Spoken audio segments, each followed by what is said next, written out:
Admiral Tessa Drake stared at the tactical display, her weathered face illuminated by the holographic projection of Earth's orbital defense grid.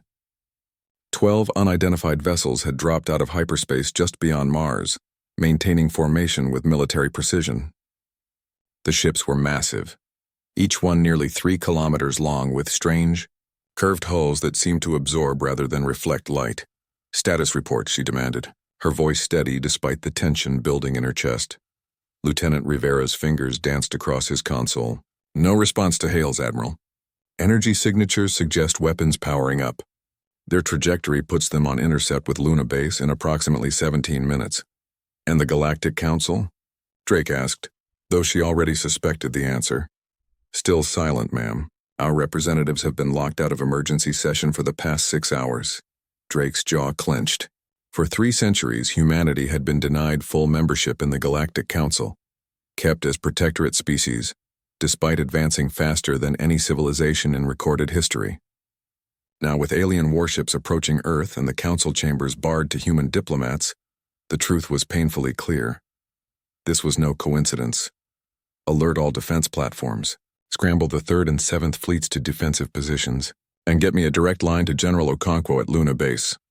The command center erupted into controlled chaos as orders were relayed. On the main view screen, the alien vessels adjusted course, accelerating toward Earth. "Admiral," Communications Officer Patel called out, "we're receiving a transmission from the lead vessel." The view screen shifted, revealing a tall, gaunt figure with pale blue skin and eyes like polished obsidian. High Admiral Vexler of the Sathrax Imperium. Drake had encountered him at diplomatic functions, always dismissive, always watching humanity with thinly veiled contempt. "Admiral Drake." Vexlar's voice was melodic, almost pleasant. "How unfortunate that we meet under such circumstances. Your species has advanced too quickly, shown too much potential. The Council has determined that humanity represents an unacceptable risk to galactic stability." Drake stood taller. "And I suppose you volunteered to be their executioner?" Vexler's lipless mouth curved upward. The Council merely looked away. "My people will reap the benefits of your resources and technology. A shame, but necessary for the greater good." "You've made a grave miscalculation," Drake replied, her voice cold steel. "The Council may have sanctioned this by their silence, but humanity doesn't submit to threats." "You have no choice," Vexlar stated flatly. "Surrender your orbital installations and primary defense grids, or we will target your population centers. You have 10 minutes to comply," the transmission cut. Drake turned to her officers, who watched her with unwavering loyalty. "Initiate Protocol Orpheus." Lieutenant Rivera paled. "Ma'am, that's untested technology." "It's not untested, Lieutenant. It's classified." Drake's eyes gleamed with deadly determination. "For 30 years we've prepared for this day. The Council thought they were containing us, but they were merely giving us time." On her command, hidden installations across Earth's solar system hummed to life. Within the asteroid belt and scattered throughout the Kuiper region, automated platforms awakened from dormancy. The fruit of humanity's paranoia and ingenuity was about to reveal itself. As the Sathrax fleet approached, their sensors detected nothing unusual, until the first gravitational anomalies appeared. Small at first, then exponentially growing. In his command ship, Vexlar received urgent reports from his science officers. Energy readings, unlike anything in their database, were emanating from multiple vectors throughout the system. "Impossible," he whispered, watching as space itself seemed to fold around his fleet. Back on Earth Command, Admiral Drake watched the tactical display with grim satisfaction as the Orpheus Protocol activated. "Send a message to all Council species," she ordered. "Tell them humanity doesn't bargain with murderers." The alien fleet found themselves caught in artificial gravity wells, their ships straining against forces they couldn't escape. Drake's voice echoed through the command center. "And now we show them why." In the Sathrax flagship, panic spread through the bridge as warning alarms blared. Their engines strained against the invisible force, pushing them to critical levels. "High Admiral, we cannot break free." The tactical officer's voice cracked with fear. "The humans have created localized gravity distortions around our vessels. Our drives cannot compensate." Vexlar gripped his command chair as the ship shuddered violently. "Impossible. Their technology is centuries behind such capabilities. The Council assured us." The Council was wrong. came Drake's voice as she reopened the communication channel. Her face appeared on their view screen, calm and resolute. For 300 years, we've played the part of an obedient protectorate, while developing technologies you believed beyond our reach. Outside, the void of space warped around the Sathrax vessels as the gravity wells intensified. Hull plates groaned under the strain, and secondary systems began failing across the fleet. You came to execute a defenseless species, Drake continued. Instead, you've revealed yourselves as would-be genocides to the entire galaxy. On Earth, billions of humans watched their screens as the confrontation was broadcast globally. After centuries of being told they were junior members of the galactic community, humanity was demonstrating its true strength. Luna Base activated its defensive systems, revealing weapon platforms far more advanced than anything the Council had authorized. From hidden hangars across Earth's moon, squadrons of fighters emerged, sleek, deadly craft that moved with impossible speed and precision. Vexillar stared at the tactical display in disbelief as human ships appeared from concealed positions throughout the solar system. Their energy signatures were unlike anything in Sathrax records. You hid this from the Council, he accused, fighting to maintain his composure as his flagship's structural integrity warnings increased in urgency. Admiral Drake nodded. We learned early on that the Council's purpose was never to welcome us but to contain us. Your arrival today proves we were right to prepare. In the Galactic Council chambers, confusion reigned as the transmission from Sol system reached them. Species that had dismissed humanity as primitive now watched in stunned silence as Earth's hidden capabilities were revealed. Your fleet is immobilized, Drake informed Vexillar. Your weapons are offline. You came to our home as executioners but find yourselves prisoners instead. She leaned forward, her expression hardening. The Council has abandoned you, High Admiral. They will deny authorizing this attack. You are alone, caught attempting genocide with no political cover. Vexillar's confidence crumbled as the truth of his situation became clear. The Council had assured him that humans were defenseless, that their containment had prevented any significant technological advancement. Now his fleet was trapped, his mission exposed to the galaxy, and his political masters were already distancing themselves from the operation. What do you want? He asked, the arrogance gone from his voice. Admiral Drake's reply was simple: justice, accountability, and recognition. As the Sathrax fleet hung helpless in Earth's orbit, a new message was transmitted to every Council world. It contained evidence of the planned attack, proof of Council complicity, and a simple declaration: humanity will no longer accept second-class status in a galaxy we help protect. The era of containment is over. Earth stands ready to take its rightful place among the stars, as equals, not subjects. And throughout the galaxy, the Council fell silent as the message spread from world to world, system to system. The balance of power had shifted, and at its center stood humanity, no longer contained, no longer denied, and no longer willing to bargain with those who came as murderers. The Sathrax fleet struggled against invisible bonds as the Orpheus Protocol tightened its grip. High Admiral Vexillar's composure cracked as his flagship's hull groaned under immense gravitational pressure. Warning lights flashed across his bridge as systems failed one by one. What is this? He demanded, contacting Earth Command. What have you done? Admiral Drake's expression remained impassive on the view screen. We've created localized gravity manipulation fields, technology your Council experts insisted was centuries beyond our capability. Behind her, Earth's orbital defense platforms repositioned, and from the dark side of the moon, a flotilla of sleek vessels emerged, ships unlike any the Sathrax had encountered in their centuries of conquest. Allow me to introduce humanity's actual defense fleet, Drake continued. Not the outdated cruisers your spies have catalogued, but our Phantom-class interdictors, vessels specifically designed to counter Sathrax technology. Vexillar's obsidian eyes widened. Impossible. The Council's monitoring protocols were circumvented years ago. Drake finished. Did you truly believe we wouldn't notice being classified as a potential threat species? That we wouldn't prepare when Council observers consistently understated our technological advancements in official reports? On the command deck of the Sathrax flagship, alarms blared as secondary systems failed under the increasing gravitational stress. Vexillar's second-in-command approached, mandibles clicking nervously. High Admiral, we cannot break free. Weapon systems are inoperable under these conditions. and 3 vessels are reporting critical hull integrity failures. Vexler hissed in frustration. Release us immediately. This act of aggression against a council-sanctioned operation will what? Drake interrupted. Expose the council's duplicity? Reveal that they authorized the extermination of a sentient species without trial or provocation? She leaned forward. We've transmitted evidence of this encounter to every inhabited system within range. The Council's silent approval of genocide is no longer secret.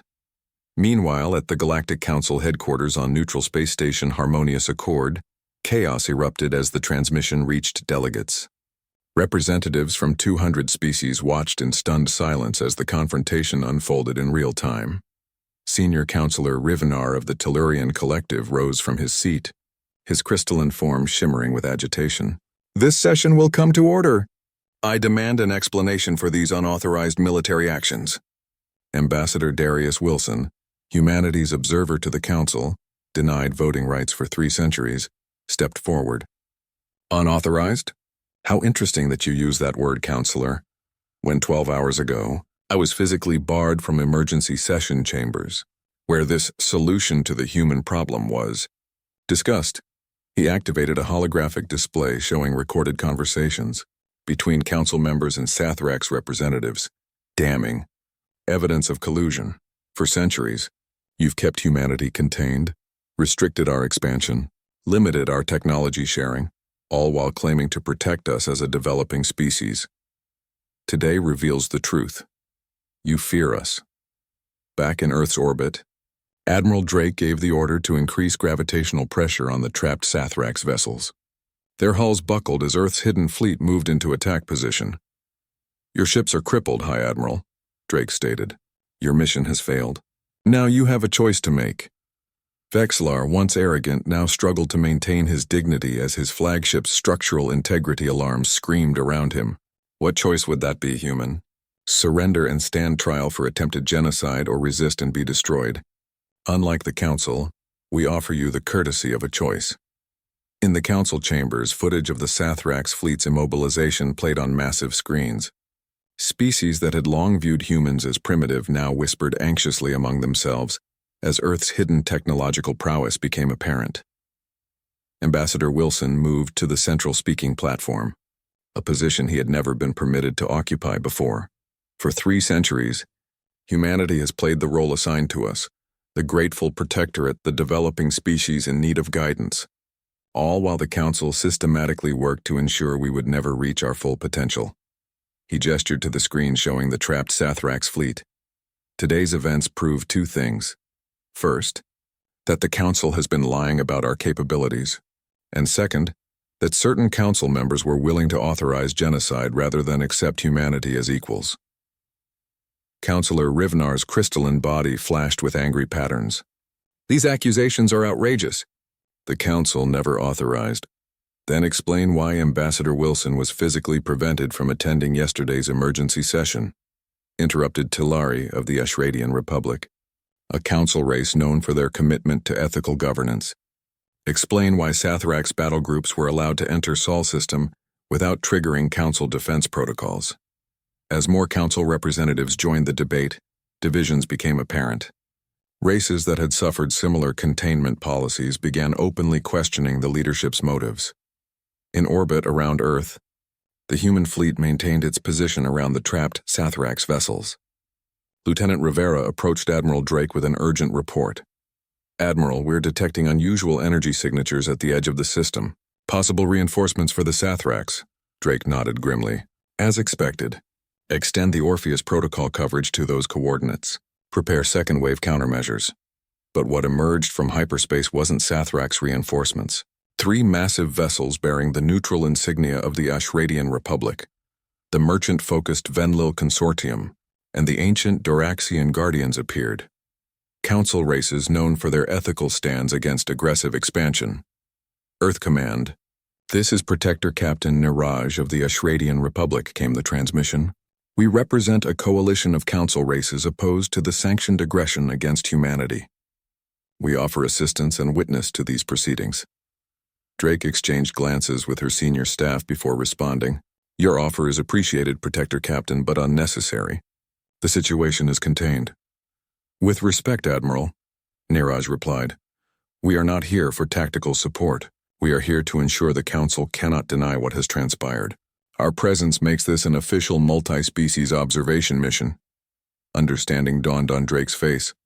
These ships represented Council races breaking ranks, choosing to stand with humanity against the corruption within their own governing body. High Admiral Vexillar watched this development with growing despair. Not only had his fleet been neutralized by human technology they were told couldn't exist, but now Council members were openly defying the leadership's consensus. Admiral Drake, he transmitted, his voice subdued. My government demands to know what you intend to do with our vessels and crews. Drake's response was measured. Your crews will be treated according to interstellar conventions on prisoners of war. Your vessels will be studied and eventually returned, after appropriate modifications to ensure they pose no future threat. She paused, then added, and your government should prepare to answer for their actions before a galactic tribunal. Attempted genocide is not a crime we or our allies will overlook. At the Council chambers, Ambassador Wilson continued pressing his advantage as the faction supporting humanity grew. The evidence was irrefutable: logs of secret meetings, classified threat assessments of Earth that had been systematically manipulated, and records of technology suppression directed specifically at human advancement. Humanity does not seek revenge, Wilson announced to the stunned assembly. We seek recognition not as a protectorate but as equals. The alternative. The displays shifted to show Earth's previously hidden military capabilities, a fleet larger than officially reported, defense technologies beyond Council restrictions, and evidence of human outposts established in direct violation of containment treaties. Is a new galactic order where the Council becomes irrelevant. In Earth orbit, the Sathrax fleet remained suspended by forces they couldn't counter, a visible reminder of how thoroughly the Council had underestimated human capability.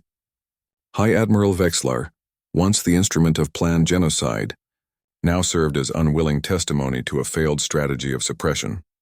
As the news spread across the galaxy, countless species watched with a mixture of fear and hope.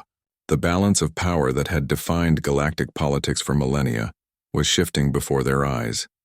And at the center of this transformation stood humanity, no longer pretending to be less than they were, no longer accepting the role of obedient children, and no longer willing to negotiate with those who had plotted their destruction.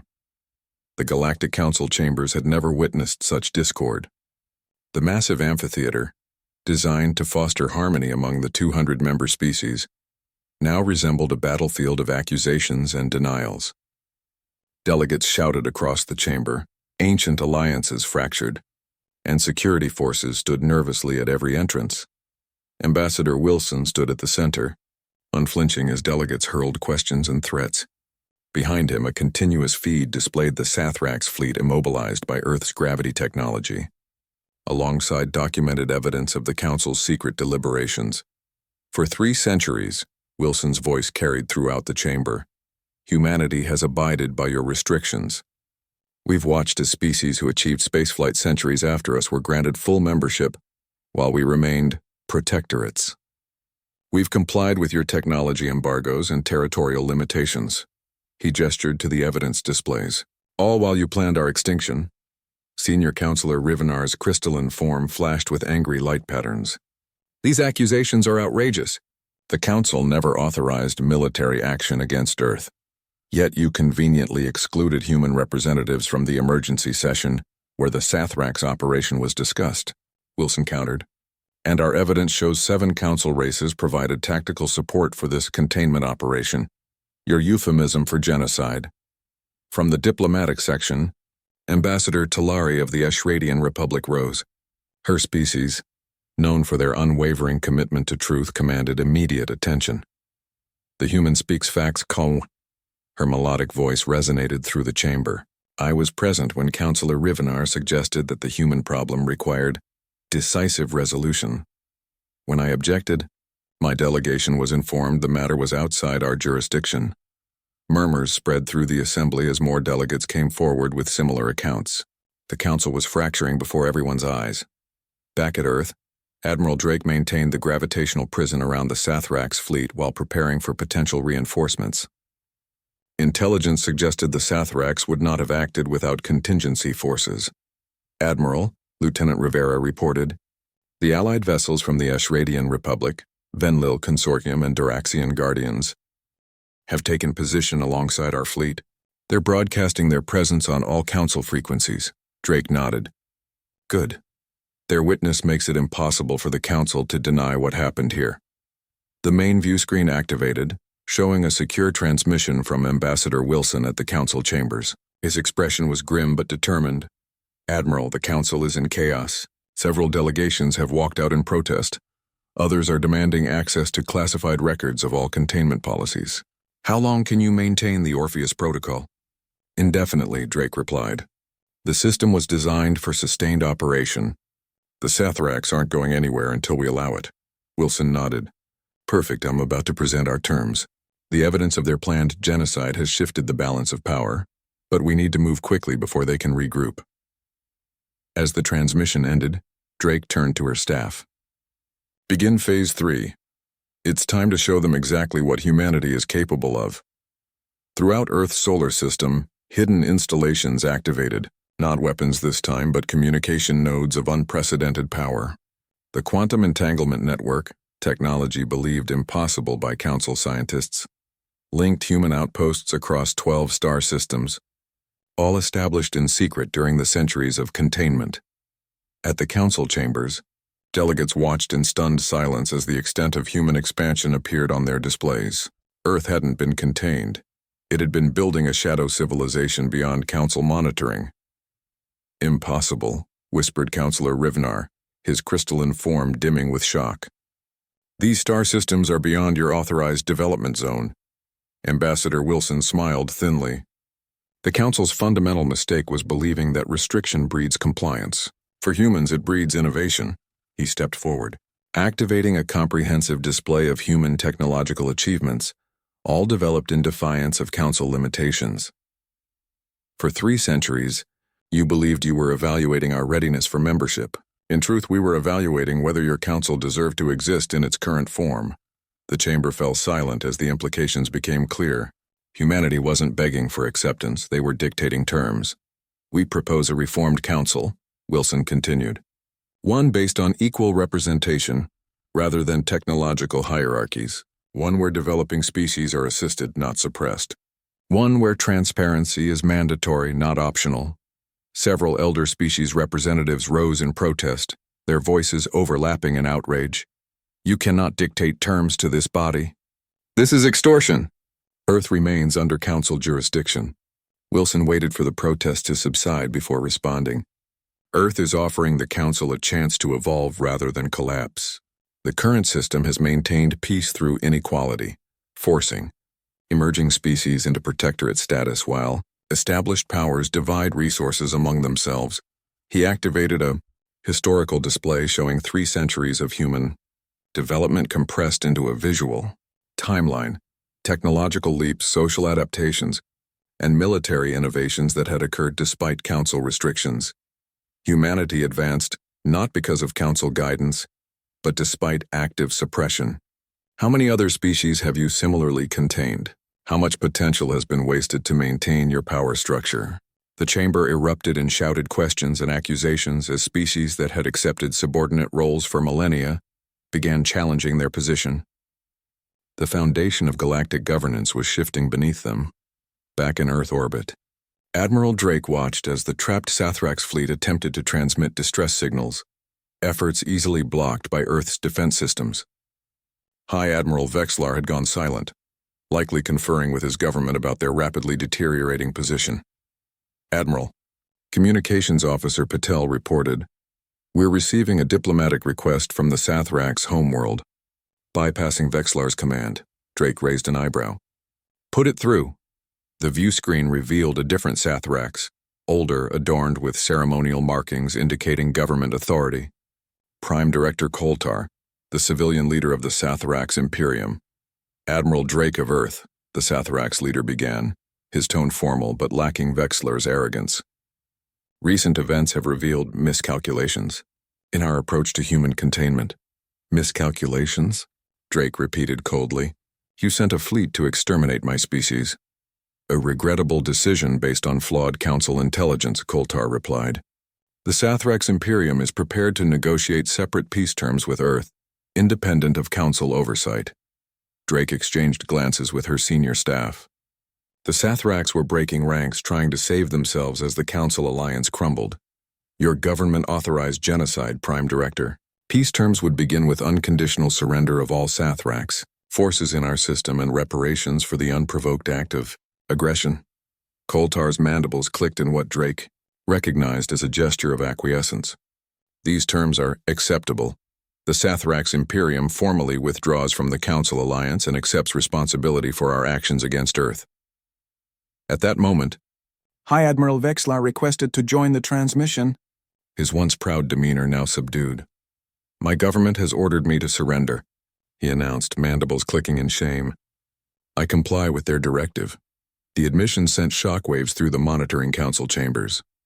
The Sathrax, among the most militant council races, had broken ranks, choosing to sacrifice their leadership position rather than face humanity's demonstrated capabilities. Drake acknowledged the surrender with professional courtesy. Your crews will be treated according to interstellar conventions.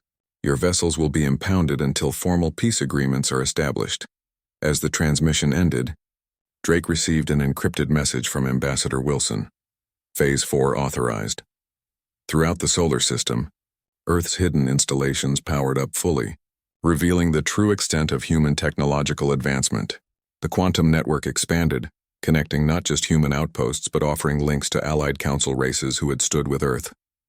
The message was clear: reform or become obsolete. Humanity had outgrown its cage, and the galaxy would never be the same. The Galactic Council's emergency session had stretched into its third day. Ambassador Wilson had not left the chamber once, standing firm as factions formed and collapsed around him.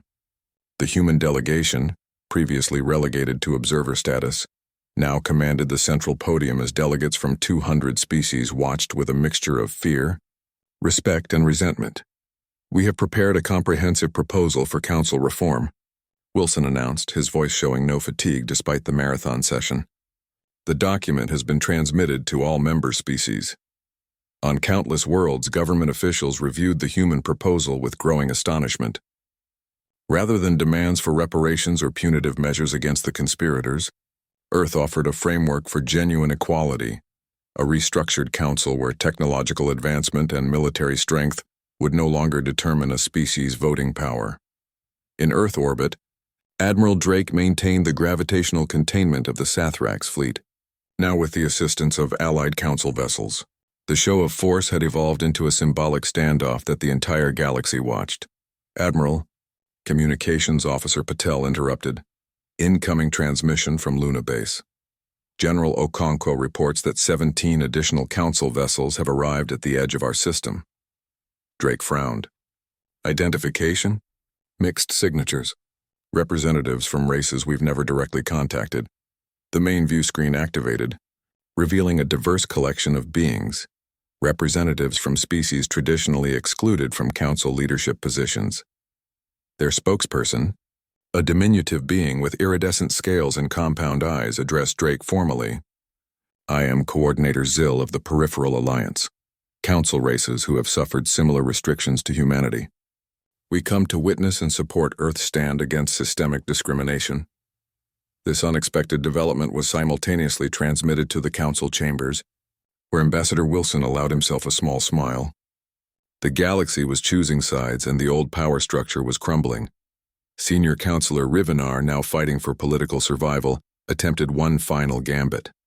This human ultimatum amounts to extortion. They hold Sathrax vessels hostage while demanding constitutional changes beyond their authority. Wilson's response was measured. Not an ultimatum, Counselor. An invitation to evolution. The current system has maintained peace through inequality, forcing emerging species into protectorate status while established powers divide resources among themselves.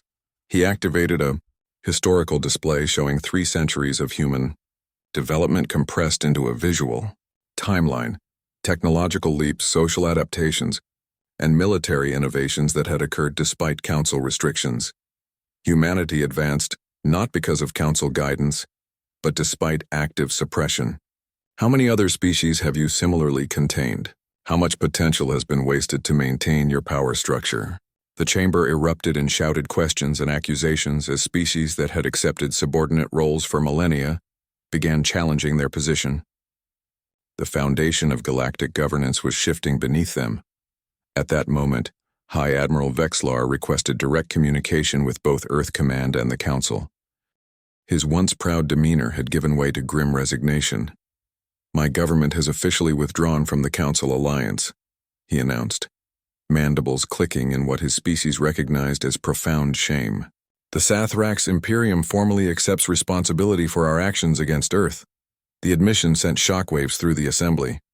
The Sathrax, among the most militant council races, had broken ranks, choosing to sacrifice their leadership rather than face humanity's demonstrated capabilities. Drake acknowledged the surrender with professional courtesy. "Your crews will be treated according to interstellar conventions.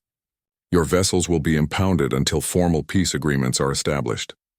As Vexlar's transmission ended, Drake received an encrypted message from Ambassador Wilson. Phase 4 authorized.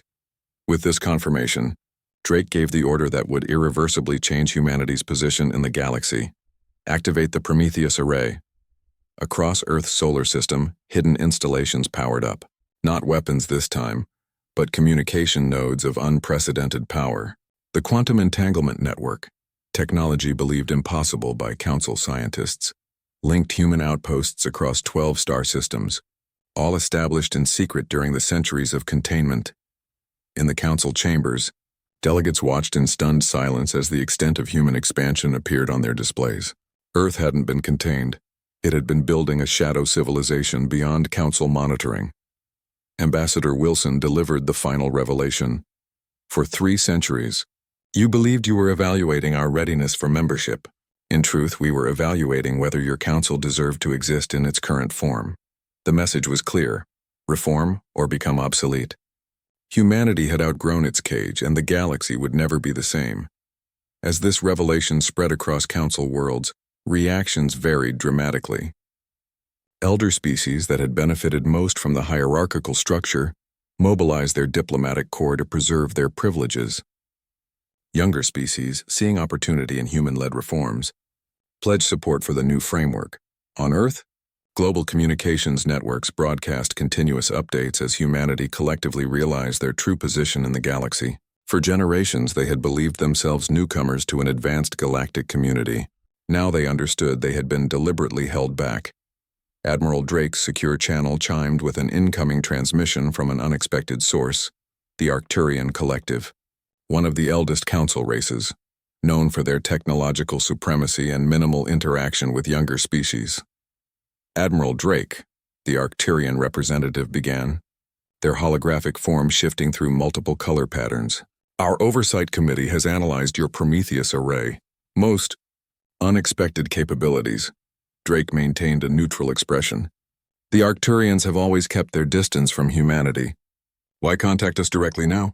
"Recalculation of probabilities," the Arcturian replied. "Your species was misclassified. Previous council assessments indicated standard development patterns. Your quantum entanglement network suggests anomalous innovation capacity." "Not anomalous," Drake corrected, "just unrestrained by artificial limitations imposed by the council." The Arcturian's form pulsed with what might have been amusement. "Indeed. The Arcturian Collective formally recognizes Earth's proposal for council restructuring. We withdraw from the previous council framework and offer technological exchange protocols." This was unexpected. The Arcturians, with their advanced technology, had little to gain from aligning with Earth, unless they had calculated that humanity's rise was inevitable. "Your support is appreciated," Drake replied carefully. "Ambassador Wilson will coordinate the details of our technological exchange." As the transmission ended, Lieutenant Rivera approached. "Admiral, the Prometheus array is fully operational. All 12 human star systems are now linked through quantum communications. And we're receiving requests for network access from 27 former Council worlds." Drake smiled slightly. "Grant provisional access to our allies. Begin integration protocols for the peripheral alliance members." The lieutenant hesitated. "The Sathrax have also requested network access as part of their surrender terms." Denied, Drake stated firmly. They attempted genocide. They can establish trust before receiving technology access. Meanwhile, in the council chambers, the power balance had shifted decisively. Ambassador Wilson now stood at the head of a coalition, representing over 60% of council worlds, primarily younger species eager to break free from centuries of controlled development. The reformed galactic cooperative will replace the current council structure, Wilson announced. Equal representation, technological sharing, and transparent governance will be our founding principles. Senior Counselor Rivenar and his diminishing allies could only watch as their authority crumbled. 3 centuries of careful manipulation and containment had failed. Humanity had not only escaped their cage but had inspired a galaxy-wide revolution. This is unprecedented, Rivenar protested weakly. No single species has ever forced constitutional changes on the Council. Wilson's response was pointed. No single species was ever pushed to the brink of extinction by Council-sanctioned forces. You created this situation when you chose genocide over acceptance. As the final votes were tallied, the outcome was clear. The old Council structure was dissolved by an overwhelming majority. In its place would stand the Galactic Cooperative, a body where all sentient species held equal status, regardless of technological development or military might, and at its foundation stood humanity, no longer contained, no longer denied, and no longer willing to bargain with those who had once plotted their destruction. 1 month after what historians would later call the Earth Ultimatum, the transformed Galactic Cooperative convened in its new headquarters, a massive space station orbiting a neutral star system, jointly constructed by 17 species including humanity. The station's design reflected its purpose: open chambers with no hierarchical seating, transparent walls allowing all delegates to see each other, and integrated quantum communication nodes linking representatives with their homeworlds in real time. Admiral Drake, now serving as Earth's security counselor, walked the gleaming corridors alongside Ambassador Wilson. The station buzzed with representatives from nearly 300 worlds, many attending council proceedings for the first time, as full members rather than observers. Still uncomfortable in diplomatic settings? Wilson asked with a knowing smile. Drake adjusted her formal uniform. I prefer problems I can solve with gravitational manipulation rather than words. Yet here we are, reshaping galactic governance without firing a shot.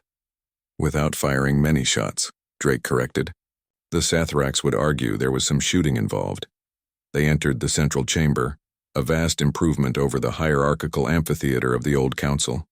Here, delegation pods were arranged in concentric circles, with no position of physical prominence, a visible representation of the new equality-based charter.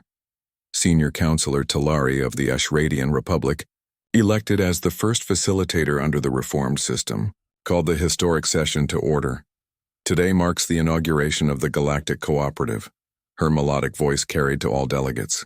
The old council is dissolved, its restrictive policies abandoned. Before us lies the task of building a governance model based on mutual respect, rather than power dynamics. Drake took her position among Earth's delegation, noting the presence of former adversaries now seated as equals. The Sathraks representatives, a new government having replaced their militaristic regime, maintained dignified composure despite their diminished status. The first agenda item addressed the former Council's classification system that had designated species as developing, protectorate, or governing based on subjective criteria. The new charter abolished these distinctions, establishing universal membership rights regardless of technological advancement or military capability. As proceedings continued, Drake received an alert from Earth Command. Lieutenant Rivera, promoted but still serving as her aide, leaned closer. Orpheus protocol sensors have detected unusual activity in the Arcturus sector, he whispered. Possible incursion from beyond mapped space. Drake nodded slightly, making a notation for later investigation. The galaxy still held threats, perhaps greater ones than internal council politics, but humanity now faced them as part of a genuine alliance, rather than as controlled subjects. Ambassador Wilson was addressing the assembly, outlining Earth's proposal for open technology exchange, a radical departure from the compartmentalized approach that had previously restricted innovation. For too long, advancement was treated as a zero-sum game, he stated. Species hoarded knowledge for competitive advantage, while the Council maintained artificial barriers to ensure established powers remained dominant. He activated a display showing proposed collaborative research initiatives.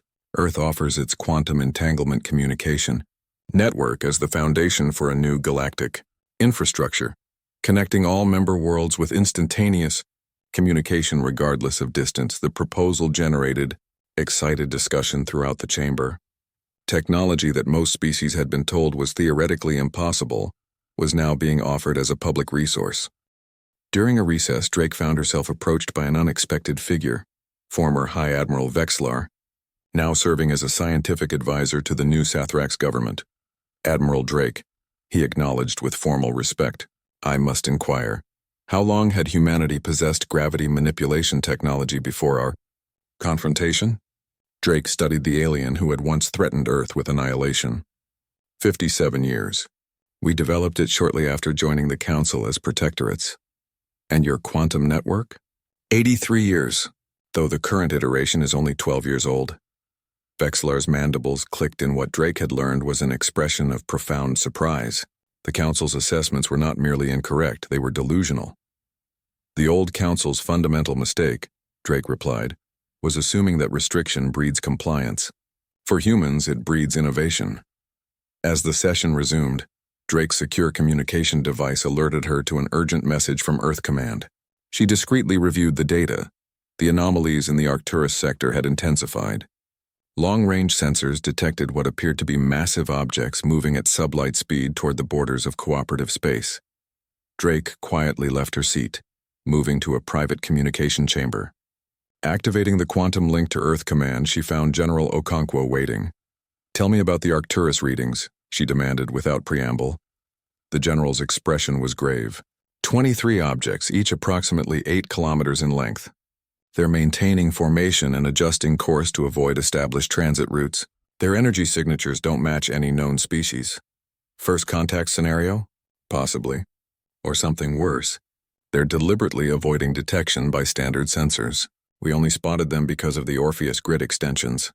Drake considered the implications. How long until they reach cooperative space? At current velocity, 17 days. We've placed our outer colonies on alert status, but we haven't notified the cooperative yet. Thought you should make that call. Drake nodded. Continue monitoring. I'll brief the security committee immediately. And General, activate contingency Heimdall. If these are hostile, we'll need to be ready. As Drake returned to the chamber, she noted that the discussion had moved to resource-sharing agreements. The representatives were focused on healing old divisions, unaware that a potential new threat approached from beyond their borders. She caught Wilson's eye, signaling for a private conversation. In a secluded alcove, she briefed him on the Arcturus anomalies. Unknown vessels approaching? Are you certain? Wilson's diplomatic composure slipped momentarily. Certain enough to activate Heimdall, Drake replied. This could be nothing, explorers, refugees, or a natural phenomenon we've misinterpreted. Or it could be something that makes our recent council problems look trivial by comparison. Wilson considered this. How do you want to handle it? We briefed the security committee first, then the full cooperative. No secrets, no hidden agendas. That's what the new charter demands. And if they are hostile? Drake's expression hardened. Then the galaxy learns why attempting to exterminate humanity was the Sathrax's greatest mistake. Within hours, the security committee, composed of representatives from 12 species, including former council powers and previously suppressed races, convened in a secure chamber. Drake presented the Arcturus data without embellishment. We face an unknown approaching our borders, she concluded. Humanity proposes a joint response, a multi-species fleet to investigate and, if necessary, defend cooperative territory. Coordinator Zill of the Peripheral Alliance was the first to respond. The old council would have hidden this information, sent their own forces, and told the rest of us whatever suited their agenda. This transparency is refreshing. One by one, the committee members pledged support. Even the Sathrax representative offered their remaining military assets for the joint fleet. When Drake returned to the main chamber, she found Wilson concluding his technology-sharing presentation. As he stepped down, Talari invited Drake to address the assembly. Standing before representatives of 300 worlds, Drake felt the weight of the moment. 1 month ago, these species had been locked in a dysfunctional hierarchy, with humanity fighting for its survival. Now they stood united, facing what might be their first true test. "Delegates of the cooperative," she began. "We have detected unknown vessels approaching from beyond our borders. Their purpose is unclear, but their approach is deliberate."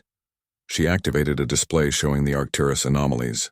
"Earth proposes a joint mission to investigate and, if necessary, protect our common interests. Not as Earth's mission, not as any single species' responsibility, but as the Galactic Cooperative's first unified action." The chamber fell silent as the implications sank in. Then, one by one, delegations signaled their support.